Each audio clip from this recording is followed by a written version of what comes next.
कहते हैं हम अपने आसपास के सबसे करीबी 5 लोगों का एवरेज होते हैं। जैसे एक सॉफ्टवेयर को प्रोग्राम किया जाता है, ठीक वैसे ही हम भी बड़े होते हैं तब तक प्रोग्राम हो जाते हैं। एक बार एक छोटे से गांव में कुछ हाथी बंधे हुए होते हैं।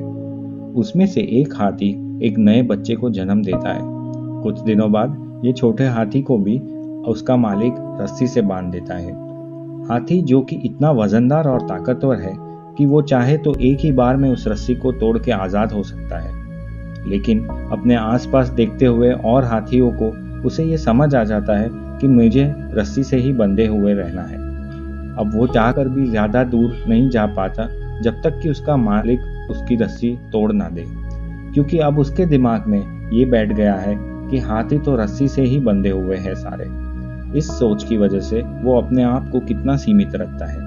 कुछ ऐसे ही सोच हो जाती है हमारी जब हम कंडीशनड हो जाते हैं। कंडीशनिंग भी कोई ऐसी वैसी नहीं, लेकिन बहुत ही गहरी और बंधे रहने की, यानी कि कुछ एक्सप्लोर ना करने की। इसका जो बेस है वो यही है कि अपने आसपास हो रहे लोगों के साथ और जैसे उन्हें व्यवहार करना है हम वैसे ही चले। कहीं मैं कुछ अलग तो नहीं कर रहा, कहीं मैं सबसे अलग तो नहीं हो जाऊंगा, ये डर हमारे मन के अंदर बैठ जाता है। अब सवाल ये आता है कि क्या ये प्रोग्रामिंग हमेशा सही है या इसमें कुछ है जो एक्सेप्टेबल ही नहीं है और चेंज होना चाहिए। जैसे कि हमारी सोच, हमारे सपने, हमारे डर। अगर सर्कस में शेर की तरह रहना है तब तक तो ठीक है, चेन से बंधे रहना या अपने सोच से सीमित रहना, लेकिन अगर आपको जंगल का राजा बनना है तो सर्कस में क्या काम आपका। जो चेन हमें बांध के रखती है और जिसे हमें सिक्योरिटी मिलती है, अगर वही चेन हमको घूट घूट कर मार दे तो ऐसी चेन को तोड़ देना ही तो बेटर है।